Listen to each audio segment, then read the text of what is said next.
Guys, so last time is play with your friends and everything else. So let me show you what we mean by a defense mode battle, and that you can play, or you can play one of the arena battles. What does they mean? So let's start with the battle arenas. I'll play a game inside there, and I'll go through what I'm using, why am I using it, and how to actually play and how to actually strategize within the actual game.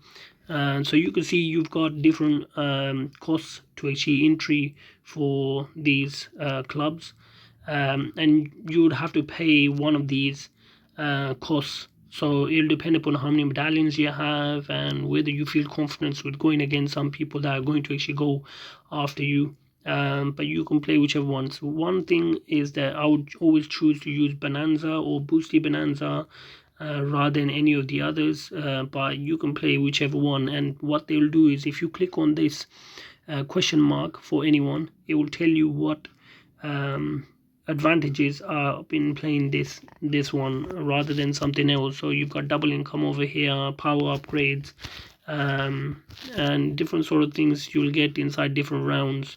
So you can check up the rules before you actually come in and decide to actually play a game inside there. So let's choose a Bonanza one.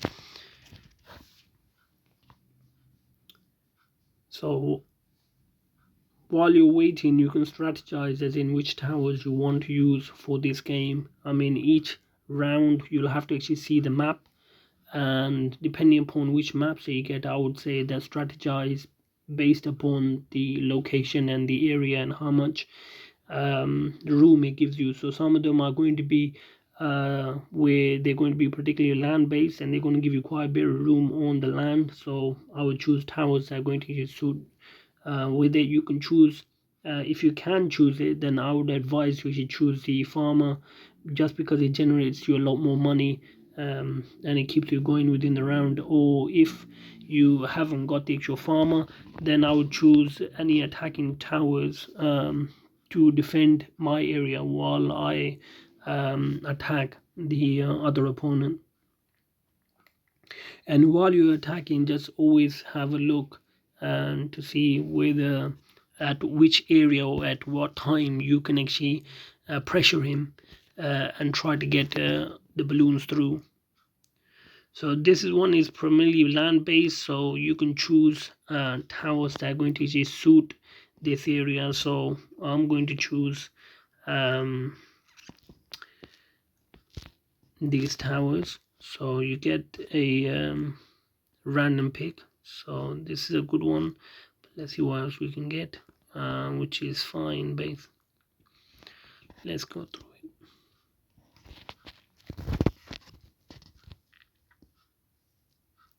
So you get double income and double everything from this round. So what you can do is have a look on where those balloons are going to start, and then place your tower so that you get the max benefit from it once it starts attacking.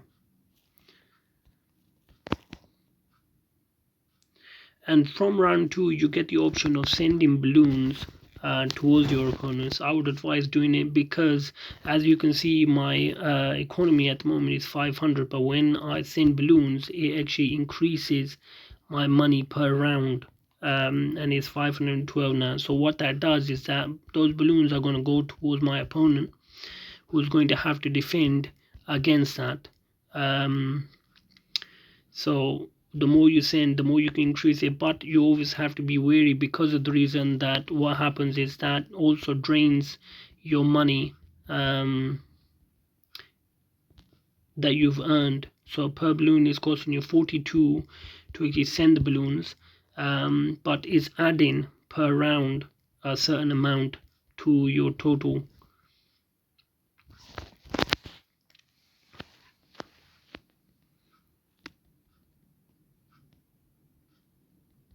So as you can see, my opponents put out quite a few gunners.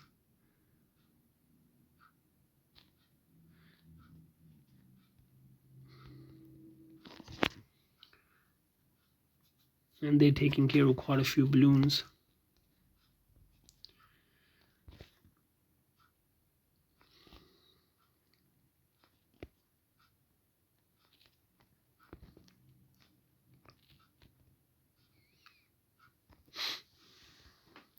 majority of the time, if you can have your tower upgraded to a certain level, it will do its best to actually defend against whatever's coming in. So you can concentrate on either attacking your opponent, or and these attacks are going to be leveled up by the round. So as the round improves, you get more and more options for the balloons, and it's going to be a higher cost, but it's also going to develop your economy, whatever you get for a few seconds of enduring inside that round.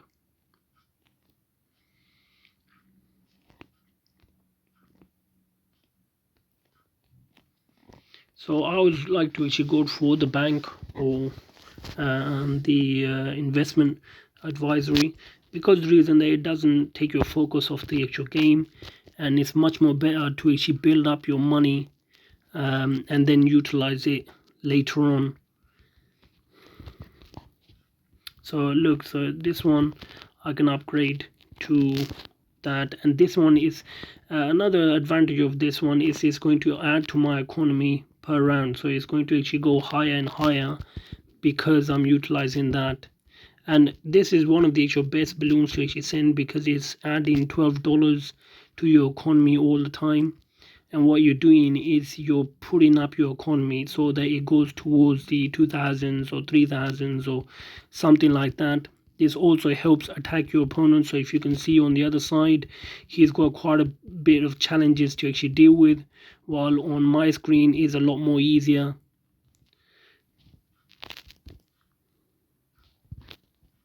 So it's built up 13,000, so I can utilize that money and then build that another one, and I can upgrade this to a phoenix, put another one here.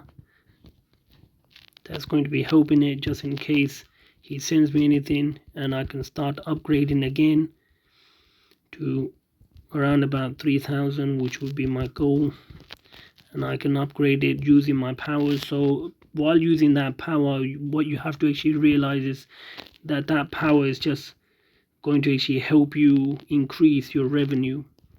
And obviously these guys are clicking away, so I can take their money, reinvest. So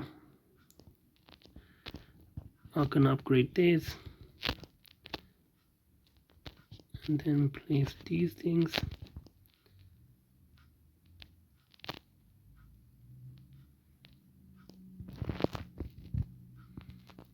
I mean, you could do quite a few things with it.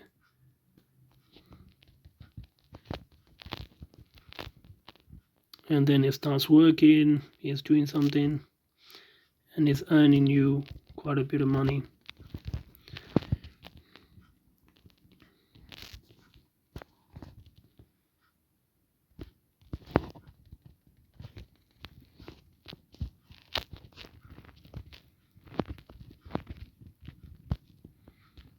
And as you can see, my level has already gone towards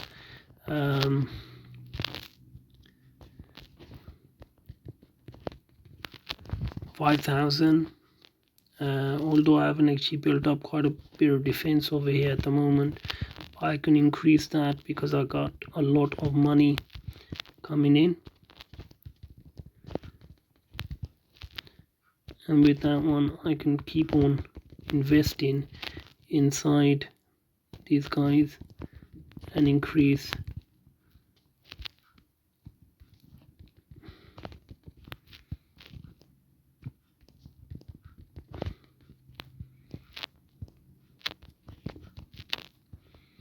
And then you can go back to your factories whenever you feel like you need a bit of money, and then take all the extra revenue that's built up, so that way you can keep on going. And if you think that you need to upgrade that one, you can do it, utilize your powers, and then upgrade it again and again. So when you're going to do that, or if it's got a lot riding on some monkeys, then have a look at where you can attack, and as soon as you can do, I would advise to do it, because it's just a good way of maintaining your edge on the game.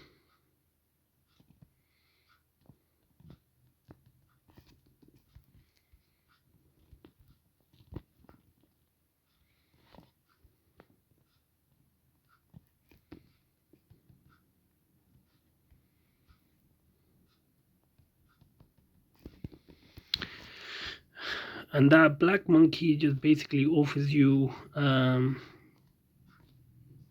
the way of trying to actually sabotage towers as they come in. So if he attacks me with something that is quite big for me to actually handle, I can attack him using.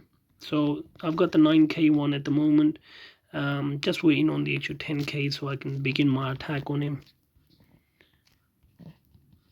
And he's got the super monkey as well, so if I don't begin my attack quite quickly, and if it's not that good, then he can obviously utilize his super monkey to the best example. So when I do this, you can see my economy going down already, which is perfectly fine, because I want to actually sacrifice that